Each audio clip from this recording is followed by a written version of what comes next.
¿Qué tal? ¿Cómo estáis todos? Bueno, bienvenidos a un nuevo episodio de Escuela de Alopecia y lo prometido es deuda. Este es uno de los vídeos en los cuales os voy a responder a todas las preguntas que dejasteis en aquel vídeo que puse para que tuvierais oportunidad de hacerlas y vamos a empezar con ellas. La verdad es que he impreso todas vuestras preguntas, que son unas cuantas. Vamos a intentar dividir los vídeos por temas porque si no va a ser demasiado caótico, así que empezamos ya directamente. Bueno, lo curioso es que ha habido alguna pregunta que otra que dirigida hacia mí, así que vamos ya con ellas directamente, que son fáciles de contestar. La primera me preguntaban acerca de mi formación. Yo soy médico, me licencié en Medicina y Cirugía hace ya unos cuantos años.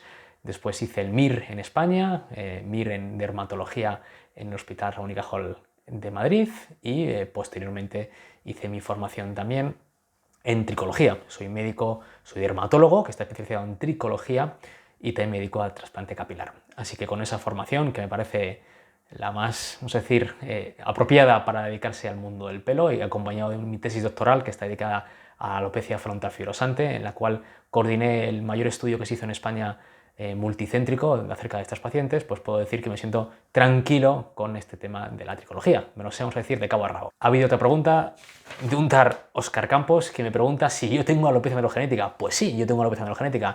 Tengo, como veis, muchas veces me levanto, pienso un grado 1 o un grado 1,5, tengo ya mis entradas, el resto va razonablemente bien, pero sí, como tantos de vosotros, pues tengo alopecia melogenética. No pasa nada, aquí estoy. Vamos, empezamos ya con las preguntas de verdad.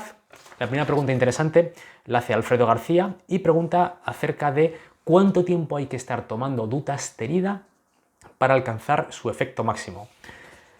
Vamos a ver, el efecto de la dutasterida empieza a verse habitualmente a las 8 semanas, a los 2 meses, y sobre todo al principio en la zona de la coronilla. Después la progresión se ve más a la elección frontal. El efecto máximo de la dutasterida es a los 12-18 meses, ¿de acuerdo? Es decir, a partir de los 18 meses probablemente me atrevería a decir que ya no va a haber más mejoría y como mucho va a haber mantenimiento.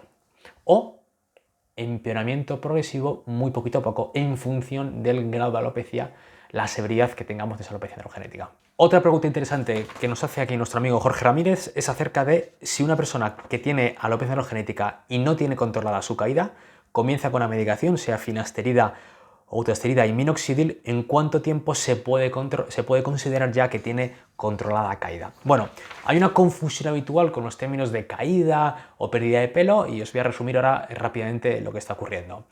En la alopecia androgenética, digamos la fisiopatología, lo que está ocurriendo es que el pelo se hace más fino. Y esto viene dado por un acortamiento de la fase de crecimiento del pelo, la fase anagen. Pues bien, vamos a decir que en los primeros años de la enfermedad, en los primeros años de la alopecia androgenética, sí que puede haber un recambio aumentado de pelos y sí que puede haber un poquito más de caída, es decir, realmente de que uno vea pelos cortos en la almohada, en la ducha, etc. Pero después ya este tema es mucho menor, es totalmente secundario y lo único que ocurre es que el pelo se va haciendo más fino progresivamente. Ya no hablamos de caída, ¿vale? Hablamos que ha habido una pérdida de densidad capilar de forma progresiva. Y aquí nuestro amigo Jorge Ramírez nos pregunta que en cuánto tiempo se puede considerar que ya tiene controlada la caída. Vamos a ver, esto depende en cada caso, evidentemente. No se puede hacer una respuesta generalizada. Pero si somos cañeros con el tratamiento, pues probablemente se puede estabilizar y empezar a mejorar, como decía antes, a los 2-3 meses ya de inicio del tratamiento. Otra pregunta interesante también acerca de los fármacos de dutasterida nos la hace aquí Frank Gulick, en los cuales se especifica que si sigue siendo efectiva finasterida a partir de los 55 años y si se cambiase a dutasteride se perderían los buenos resultados del finasteride o mejoráramos. Pues bien, es una pregunta muy interesante por lo siguiente. La alopecia androgenética, aunque netamente el efecto es lo mismo, es decir, que se pierde densidad capilar, cómo ocurre esto es diferente en función de nuestra edad, ¿de acuerdo? Probablemente hasta los 55-60 años la importancia es, vamos a decir, prácticamente toda hormonal, ¿vale? Llega la dihidrotestosterona y da orden al folículo de que se haga más fino, ¿vale? Que se busca esa miniaturización, con lo cual finasterida o dutasteride actúan justamente en esa fisiopatología y bloquean ese proceso de finura y el pelo, con lo cual puede permitir hacerse más grueso y recuperar densidad, ¿vale? A partir de los 55 y 60 parece ser que el efecto hormonal es menos importante y tiene más importancia un efecto involutivo o senescente, es decir, ya otros mecanismos moleculares por los cuales el pelo se hace más fino, ¿vale? Y sobre estos mecanismos moleculares distintos a este efecto de la dihidrotestosterona, parece que interviene mejor digamos, la vía de las Wnt betacateninas, que es la que está implicada, por ejemplo, en el minoxidil, tópico u oral, ¿vale? Esa es la razón por la cual, o por lo menos a mí me gusta en gente más joven, ser un poquito más cañero con los fármacos como la finasterida o dutasterida, los inhibidores del 5-alfa-reductasa, y en gente más mayor, pues sí que tiene sentido priorizar también el minoxidil. Vamos aquí con otra pregunta de Repara tú mismo, en el cual especifica, ¿hay algún inconveniente en partir la pastilla de finasterida de 5 miligramos en 4 partes? Pues a ver, en realidad no. O sea, el tema, la historia de esta es que ya sabéis que la finasterida de 5 miligramos está indicada para hiperplasia prostática benigna y la finasterida de 1 miligramo pues está indicada para alopecia androgenética. El problema es que cuando compras en la farmacia finasterida de 1 miligramo es mucho más cara que finasterida de 5 miligramos. Con lo cual, mucha gente lo que hace es que coge la de 5 miligramos de diversas maneras, que no me meteré ahí, y la parte, ¿vale? La parte en 5 partes, intentando conseguir un miligramo. Este compañero youtuber nos dice que qué pasaría si la parte en 4 partes, es decir, que fuera aproximadamente pues, 1,25 miligramos cada día. ¿Es tan grave eso? Pues a ver, realmente no, ¿vale? Vamos, siguientes preguntas. Pues aquí nuestro amigo Dylan Álvarez nos dice, ¿puedo combinar la ingesta de finasterida con dutasterida una vez cada 3 semanas para optimizar resultado? Bueno, pues Dylan Álvarez aquí ha hecho algo que hace mucha gente, que es, a veces por inquietud, pues empieza a combinar fármacos. Algo habitual que veo es que a lo mejor de lunes a viernes toman finasterida y sábados y domingos se toma dutasterida, o, bueno, combinaciones de diverso tipo. Lo lógico, o la tendencia actual, es directamente pasar a dutasterida y no complicarnos mucho con combinaciones un poco extrañas. Pero es verdad que si por lo que sea hay cierta inquietud con el paso a dutasterida, pues algo razonable probablemente sea de lunes a viernes finasterida y sábados y domingos dutasterida. Seguimos con las preguntas. Aquí una pregunta de Luca Gambuli. Nos dice, en el caso de alopecias iniciales en jóvenes, ¿sería bueno tomar dutasteride 1 año todos los días y después pasar a días alternos y luego 3 veces a la semana y por último 2 días a la semana? ¿Se mantendrán los resultados? La pregunta es muy buena. Generalmente, o por lo menos yo, me gusta mantener tratamientos, o sea, me gusta ser cañero o por lo menos tratar el brote, vamos a decir, un par de años. Y después ya sí que podemos plantear, si está estabilizada, bajar la dosis.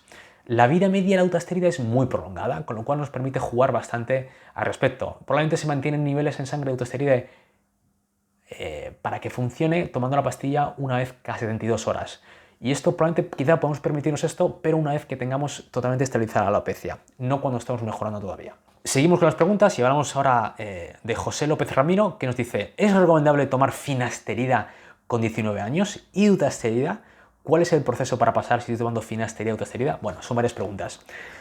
Generalmente, finasterida, aunque es uso fuera de indicación, realmente la evidencia actual y la propia experiencia nos indica que si tienes ya formada la barba, que suele ser a partir de los 16-17 años, probablemente es seguro tomarla a partir de esa edad. Es decir, no va a afectar ningún carácter de suelo secundario. Aunque si quieres ir sobre seguro a partir de 18 años y sin problema. Con respecto a dutasterida, probablemente no pasa nada, aunque yo prefiero darle un poquito de tiempo en gente tan joven, 19-20 años, y quizá planteo dutasterida un poquito más adelante, quizá 21 años, ¿de acuerdo? Pero debatible. Pregunto también cuál es el proceso de pasar a finasterida y dutasterida. Pues tan fácil como empezar a tomar dutasterida ya. No hay que hacer ningún tipo de descanso. Puedes tomar un jueves finasterida, el día siguiente dutasterida y punto pelota. Bueno, siguiente pregunta de Fonfit, que pregunta acerca del uso de finasterida tópica como alternativa para evitar el consumo oral. Bueno, nada nuevo que no os ha dicho ya en otros vídeos. En general, en medicina,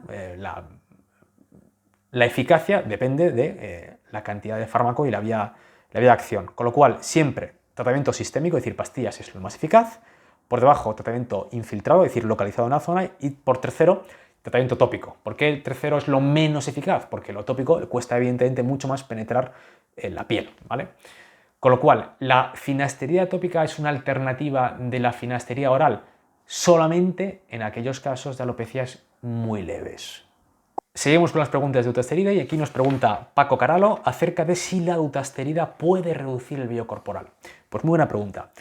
Ya sabéis que el minoxidil oral sí que aumenta el grosor de todos los pelos del cuerpo. De hecho, haré probablemente un futuro vídeo acerca de efectos adversos del minoxidil oral, ya que he publicado 2 artículos al respecto, muy recientes. Y la dutasterida sí que puede reducir el vello corporal, ¿vale?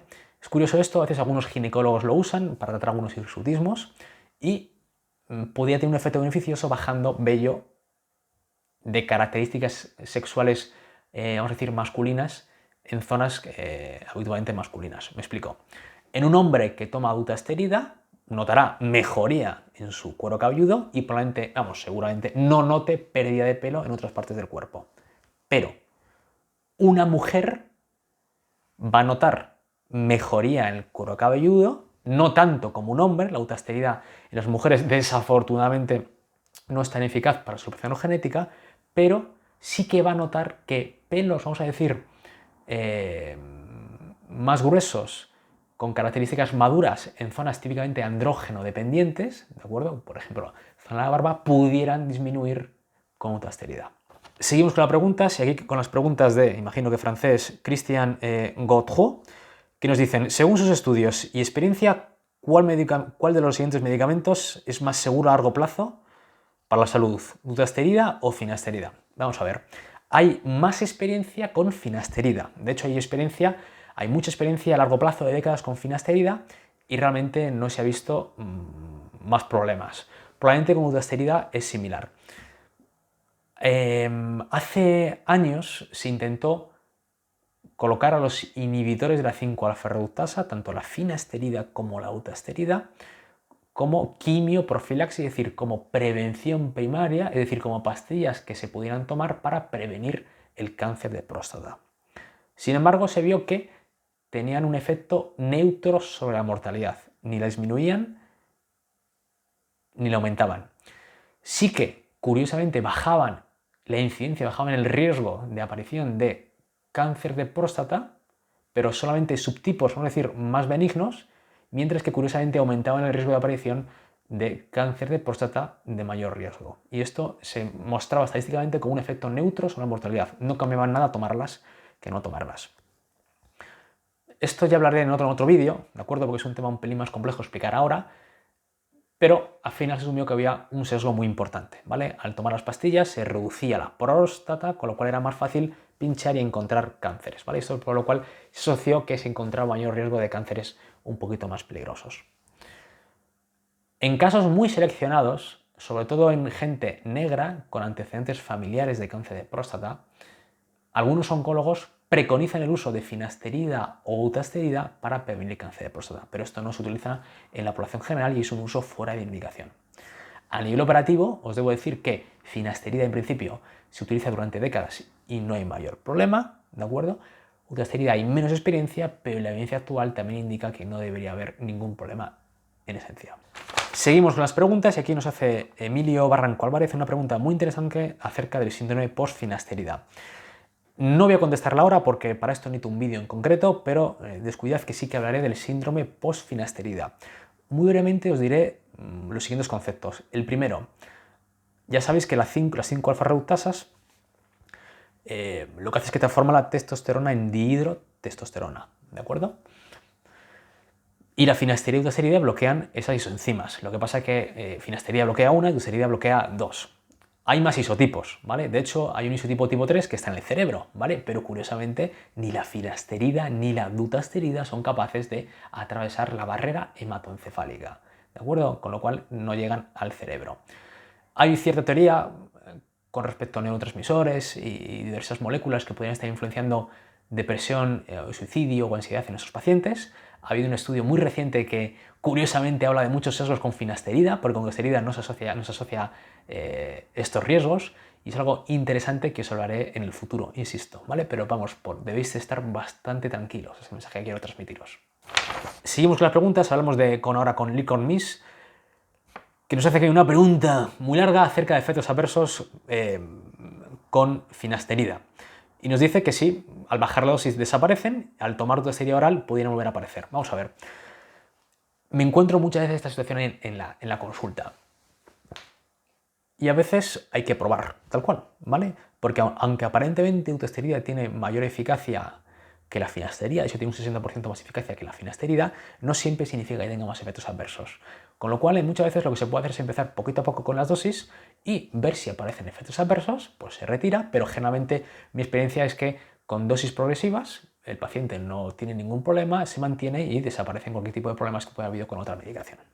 Más preguntas nos hace aquí Miguel Fernández acerca de si se pueden añadir microinyecciones de dutasterida cada 4 meses para ayudar a estabilizar la alopecia genética, si la combinación de dutas y minox oral la frenan pero no termina de estabilizarla del todo. Pues sí, es una idea más, es decir, muchas veces explico a mis pacientes que las pastillas son como la tarta de tratamiento. Las guindillas o lo que pongamos por encima pueden ser infiltraciones o otro tipo de tratamientos, ¿de acuerdo?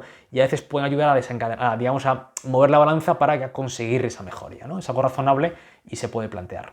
Aquí otro compañero youtuber que se llama TheReaper09 nos pregunta que, hace preguntas acerca de finasterida, dutasterida y fertilidad. Pues bueno, hay un vídeo que he hecho al respecto. Os pongo ahí el link arriba, así que le podéis clicar, porque ahí son 10 minutos de vídeo en los cuales seguro que acabáis con todas las dudas que podéis tener al respecto. Y última pregunta acerca de dutasterida, que nos la da José Fabio Durango, y nos dice, ¿dutasterida siempre da sedin? Pues no, de hecho dutasterida no da sedin. El sedin, que sé que os encanta a todos y no sé muy bien por qué, a todos los pacientes les encanta, y es algo que no es tan importante y tan relevante. El sedin, lo que consiste, para los que no lo sepáis, es un recambio y una caída muy aumentada de pelo tras iniciar algunos fármacos o la suspensión de algunos fármacos. Ejemplo clásico, el efluvio, es decir, la caída de pelo tras el embarazo. Durante el embarazo, el pelo en las mujeres mejora mucho. ¿Por qué? Porque la placenta produce una cantidad importante de hormonas femeninas, muchos estrógenos, ¿de acuerdo? Y eso ayuda a que el pelo crezca más. Pero en el momento que el niño nace, evidentemente la placenta va fuera y la mujer se queda sin una fábrica de estrógenos muy importante durante el embarazo. Es decir, ha tenido 9 meses con el pelo muy bien, ha crecido mucho por esos estrógenos que no lo estaba tomando ella, sino que lo producía la propia placenta. Pues bien, al quitar de golpe todos esos estrógenos, los pelos que estaban artificialmente más engrosados, más largos y con una fase de crecimiento, una fase de anagen más prolongada, obligatoriamente cambian de fase. Los cambios de fase no son de un día para otro, sino que para el cambio, por ejemplo, una fase telógena son de 3 a 4 meses, ¿vale? Con lo cual, tras 3-4 meses del parto, cuando la mujer ya está con la lactancia, ocurre el famoso efluvio posparto, es decir, esa caída de pelo tan importante que tienen las mujeres. Vale. Pues lo mismo ocurre a veces en dos circunstancias. La primera, con minoxidil, curiosamente tópico, con oral yo la verdad es que no he tenido tanta experiencia con sedin, mis pacientes no se quejan de esto, pero con el tópico, si has estado mucho tiempo con el tópico, tus pelos están artificialmente más prolongados, más largos, más gruesos, al dejarlo, pues puedes tener una caída a los 2-3 meses, ¿vale? Y lo contrario. El minoxidil, por la vía por la que actúa, una vía a través de canal de calcio, una vía molecular que comentaba antes, fuerza el pelo a que crezca, a que cambie de fase telógena a fase anágena. El pelo, antes de crecer, siempre se va a caer, ¿vale? Porque es lo que hace el ciclo. Con lo cual, si somos especialmente susceptibles a la medicación, al minoxidil, tendremos la fortuna de tener un sedin al iniciar el tratamiento. Es decir, muchos de nuestros pelos se caen porque a continuación va a aparecer otro pelo que va a ser más prolongado, más largo que el anterior, y que ocurra esto es un signo de muy buen pronóstico. Esto muchas veces los pacientes no lo entienden. El sedin tardará unas semanas, 8 o 12 semanas en quitarse, pero es algo de muy buen pronóstico que respondemos muy bien al minoxidil. Con dutasterida, finasterida, en principio no aparece sedin, ¿vale? Puede haber algún efluvio que tengamos telógeno o lo que fuera, pero que coincidente con nuestra alopecia genética, pero no tiene que ver con la medicación. Bueno, pues espero que os haya gustado este pequeño vídeo acerca de dutasterida y las preguntas que teníais. Aún quedan más preguntas por resolver, así que las veremos próximamente en los siguientes vídeos. Nos vemos.